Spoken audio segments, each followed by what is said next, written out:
Elektriciteitsmasten over de Westerschelde. Geen denken aan, zegt heel Zeeland. Die torens moeten er echt niet komen omdat het de identiteit van de omgeving in Zeeland helemaal vernachelt wat mij betreft. En omdat het ook echt hele negatieve impact op natuur en de leefomgeving kan hebben. En verder in het Zeeuwse nieuws. De Zeeuwse natuur gaat hard achteruit. En meer aandacht nodig voor geweld tegen vrouwen.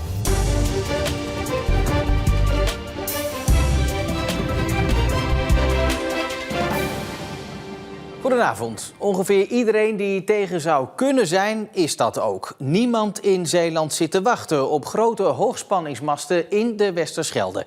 Meer dan 200 bezwaren zijn daarover ingediend vanuit alle hoeken van de samenleving. Maar toch is het plan niet zomaar van tafel. Het hele idee van masten boven de grond op de Westerschelde zien we niet zitten. Ja, gruwelijk als ik eerlijk ben. Dat is toch echt iets wat we niet willen. Het verziekt echt het uitzicht, denk ik. En ik denk dat het niet nodig is. En wat de provincie Zeeland betreft is dat een onbegaanbare optie. Over de Westerschelde moeten hoogspanningsleidingen worden getrokken voor de industrie hier in Zeeuws-Vlaanderen. En daarvoor liggen een aantal opties op tafel. Ondergrondse leidingen door een gleuf of door een tunnel of bovengrondse leidingen over masten van reusachtige afmetingen. Maar de boodschap vanuit de Zeeland is helder en unaniem. Niemand wil masten in de Westerschelde. Die torens moeten er echt niet komen omdat het de identiteit van de omgeving in Zeeland helemaal vernachelt wat mij betreft. En omdat het ook echt hele negatieve impact op natuur en de leefomgeving kan hebben. Masten in de Westerschelde verstoren niet alleen de vogels en het onderwaterleven in het unieke natuurgebied. Ze belemmeren ook de scheepvaart. En er zit ook een risico van bijvoorbeeld aanvaren, noem maar op. Dus het hele concept van zo'n belangrijk toegangspoort tot Noordzeepoort, maar ook onze collega's in Antwerpen en daar zoveel lijnen overheen trekken is wat ons betreft niet handig. Mochten de masten er komen, dan zijn ze met 220 meter meteen de hoogste bouwwerken van Zeeland. Ter vergelijking, de masten zijn meer dan 2 keer zo hoog als de Sardijntoren in Vlissingen. Bij helder weer zijn ze in vrijwel de hele provincie te zien. Je kunt het je niet voorstellen dat je 4 van die enorme masten of misschien meer midden in je Westerschelde hebt staan. Dat is te beeldbepalend. Maar er zitten ook allerlei andere risico's aan die je gewoon niet wilt lopen met elkaar. Het zijn niet een paar masten, het is een grote rivier, een hele brede rivier die gekruist moet worden. En daar komen toch een veelvoud aan masten worden daar geplaatst. En dat gaat echt wel impact hebben op scheepvaart. In de vaarroute geeft dat zoveel beperkingen. Dat wil je gewoon niet met elkaar. En zeker niet omdat er gewoon een alternatief is, namelijk onder de Westerschelde door. Gaat u naar de minister met deze boodschap? Ja, die boodschap is al naar de minister en die boodschap wordt gesteund door, en ik vermoed eigenlijk wel door heel Zeeland. Dus in dat opzicht is het een glasheldere boodschap, die kabel onder de Westerschelde. Het is zeker niet zo dat de optie met de masten zomaar van tafel is. Want voor netbeheerder TenneT zijn masten goedkoper, onderhoudsvriendelijker en minder storingsgevoelig. Maar de eensgezinde verontwaardiging is in Zeeland niet zo groot geweest als sinds het afblazen van de marinierskazerne. Over de hele linie klinkt protest met 1 boodschap naar Den Haag. Zeeland wil geen masten in de Westerschelde. In Stekende, net over de grens bij Hulst, is vogelgriep vastgesteld bij een kippenbedrijf. Het is de tweede uitbraak in korte tijd. Vorige maand was het raak bij een bedrijf in Sint-Gilles-Waas op zo'n 5 kilometer afstand. Om verspreiding te voorkomen geldt een vervoersverbod van 10 kilometer rond het bedrijf, waarin geen pluimvee vervoerd mag worden. Tegen een man van 27 uit Vlissingen is 3,5 jaar cel geëist voor een schietpartij in Rittem ruim een jaar geleden. Hij kreeg ruzie met een man van 63 bij wie hij in de auto zat. Meerdere keren werd er geschoten en beide mannen raakten gewond. Volgens de officier van justitie ligt de schuld vooral bij de 27-jarige Vlissinger. Hij wordt verdacht van poging tot doodslag. De Zeeuwse natuurgebieden gaan hard achteruit. Uit onderzoek van Natuurmonumenten blijkt dat het slecht gaat met de waterkwaliteit. En daarom klinken de alarmbellen. De zuidkust van Schouwen is een van die natuurgebieden waar het slecht mee is gesteld.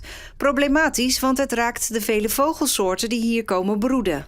Ja, dat is zeker zonde. En kijk maar eens om je heen. Kijk maar eens hoeveel mensen hier staan te kijken naar die prachtige vogels die hier rondvliegen. Die je hoopt te broeden. En dit noemen ze toch ook wel de vogelboulevard van Zeeland. Ja, dat wil je zo optimaal mogelijk houden. Ook voor de toekomst. Vanwege droge zomers is er sprake van een watertekort in het gebied. Daardoor moet dat ergens anders vandaan worden gehaald. Maar ja, het water van buitenaf, dat heeft heel veel andere invloeden zitten erop. Van de landbouw, van industrie, van overstorten en dergelijke. En heeft een hele andere kwaliteit. Er zitten ook gewoon stoffen in die je eigenlijk echt niet in de natuur wil hebben. En volgens Natuurmonumenten speelt dit probleem niet alleen hier, maar in heel de provincie. Gehoopt wordt op een oplossing vanuit de overheid. Maak nou eens echte keuzes over de invulling van het landelijk gebied. Ga nou echt in staan om die waterkwaliteit te verbeteren. Maar voorlopig ziet het er nog niet naar uit dat Nederland de afspraken die daarover gemaakt zijn gaat halen. En straks in deze uitzending aardappelen die graag onder zeil gaan. Maar eerst ander nieuws van vandaag. De 66-jarige vrouw uit Oostburg die verdacht wordt van het leiden van een terroristische organisatie mag over een paar dagen de gevangenis verlaten en haar proces in vrijheid afwachten. Dat heeft de rechtbank in Rotterdam vandaag besloten. De Zeeuwse is een van de 10 soevereinen die zich afkeren van de overheid en zelf wil bepalen of ze zich aan wetten en regels houden. De 10 zouden volgens het OM niet voor terugdeinzen om daarbij geweld te gebruiken. Zo zouden ze onderling hebben gesproken over het oppakken en zelfs het doden van burgemeesters. Er moet meer gedaan worden om geweld tegen vrouwen te voorkomen. Dat is de boodschap van een tentoonstelling midden in het centrum van Middelburg, die vanmiddag is geopend in aanloop naar Internationale Vrouwendag morgen. Het gaat om grote borden met informatie en foto's die geweld tegen vrouwen en meisjes uitbeelden, met name huiselijk geweld. Een van de sprekers tijdens de opening is de Zeeuwse Colinda Cornelissen. Zij is zelf het slachtoffer geweest van huiselijk geweld. En Colinda vindt het belangrijk om haar verhaal te vertellen, om andere vrouwen een hart onder de riem te steken en wellicht uit hun isolement te halen. Ze werd zelf in haar huwelijk jarenlang mishandeld door haar man en vluchtte uiteindelijk met haar 2 kleine kinderen. Hij kwam me opzoeken in de badkamer en ik was met een vriendin aan het appen. En hij werd boos, want hij dacht dat ik met andere mannen aan het appen was, in ieder geval in die trend. En hij geloofde me ook niet. En daar ontstond een ruzie. Toen heeft hij heeft me eerst onder water geduwd. Tot ik echt dacht van ik stik. Dit ga ik niet meer redden tot de volgende ochtend. Toen heeft hij me omhoog gehaald, mijn hoofd tegen de badkamermuur aangebonkt, meerdere keren. Vervolgens weer onder water. Ik ben op hem in blijven praten en sorry gezegd en dat ik het goed zou maken. Toen ging hij naar de keuken, hij pakte een mes en hij riep, ik maak je kapot, ik maak je dood. Maar ook toen ik een keer een bakje koffie ging doen bij een vriendin, bij een buurvrouw in de straat. Hij werd boos, hij belde me op, waar zit je? Ik zeg, bij mijn vriendin. Nou, dat was allemaal niet waar en ik moest naar huis komen, dus ik ben naar huis gegaan. En op het moment dat ik de deur opende, zag ik hem al staan bovenaan de trap. Met mijn dekbed, die smeet hij naar beneden. Die wilde ik nog pakken, omdat ik dacht, kan ik me beschermen. Maar ja, ik voelde de eerste klap al tegen mijn hoofd. Op mijn borst, in mijn buik, op mijn benen in stand trappen. Dat ik uiteindelijk echt in elkaar zakte. Toen heeft hij met mijn haar omhoog getrokken, spuugde hem in mijn gezicht met de woorden vuile hoer. En toen liep hij weer naar boven. En uiteindelijk ben ik op de bank gaan liggen met mijn dekentje en mijn wekkertje gezet. Want ja, de volgende ochtend moest hij gaan werken. Dus ik moest toch weer zijn brood en zijn koffie klaarmaken. Want zou ik dat niet doen, dan zouden er alsnog meer klappen volgen. Ja, dat waren gewoon dagelijkse dingen die je dan meemaakt. En waar je dan eigenlijk helemaal niet meer eens zo zwaar aan tilt. Alleen echt die momenten dat je echt vreest voor je leven, ja, die zijn wel heel heftig. En daar is ook het besluit gekomen van nu is het klaar, ik ga weg. En hoe is het nu met je?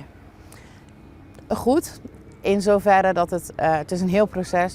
Ik heb heel veel jaren therapie gehad. Ik heb mijn leven echt weer opgepakt, ik ben ook gelukkig. Mijn kinderen gaan redelijk goed. Ook hun hebben echt een hele zware tijd gehad. En therapie, heel veel jaren therapie. Het hele gesprek met Colinda is terug te vinden op onze website. En de fototentoonstelling in Middelburg is nog tot en met 26 maart te zien. En dan een boer op Sint-Annaland die een van de laatste der Mohikanen is. Want terwijl er steeds meer aardappelen uit het buitenland komen, houdt hij het bij zijn eigen primeurs. Aardappelboer Jan Goedegeburen houdt namelijk al jaren vast aan een traditie. Ja, wij zijn denk ik een van de laatste die nog aardappels doorsnijden op de ouderwetse manier. Een inmiddels achterhaalde techniek, want deze traditionele wijze van aardappelspoten vergt ouderwets handwerk. Ja, ik vind dat mooi om te doen. En ook een beetje, je wil gewoon de eerste zijn ook. Het is ook een beetje competitie, zou ik maar zeggen. Ten opzichte van je collega's om toch net iets vroeger te zijn. En dat vind ik mooi om te doen. Maar tegelijkertijd ziet hij dat deze werkwijze langzaam uitsterft. Het kost simpelweg te veel tijd. Het is wel jammer, ja. Maar ja, goed, die kleine bedrijven zoals wij zijn, die zie je ook niet meer. Want die zijn bijna allemaal vertrokken. En ja, goed, het was echt iets specifieks voor de kleinere bedrijven. Ondanks dat houdt boer Jan stug vol en hoopt hij eind mei als allereerste de aardappels te kunnen rooien. Het was vandaag opnieuw mooi en zeer zacht voorjaarsweer met veel zon en hoge middagtemperaturen. Je hoefde geen jas aan buiten. Morgen opnieuw een jasloze dag met volop zonneschijn. Dan stijgt de temperatuur naar 17 tot 18 graden. Lokaal misschien wel 19 graden. Kunnen we niet helemaal uitsluiten. Zondag ziet er ook goed uit. Na het weekend volgt er dan een weersverandering. Met vanaf dinsdag lagere temperaturen. En dan ook meer kans op regen. Tot zover Zeeland Nu voor vandaag. Het laatste Zeeuwse nieuws vind je natuurlijk altijd online in onze app en ook op omroepzeeland.nl. Ik wens u voor nu alvast een fijne vrijdagavond en een heel mooi weekend.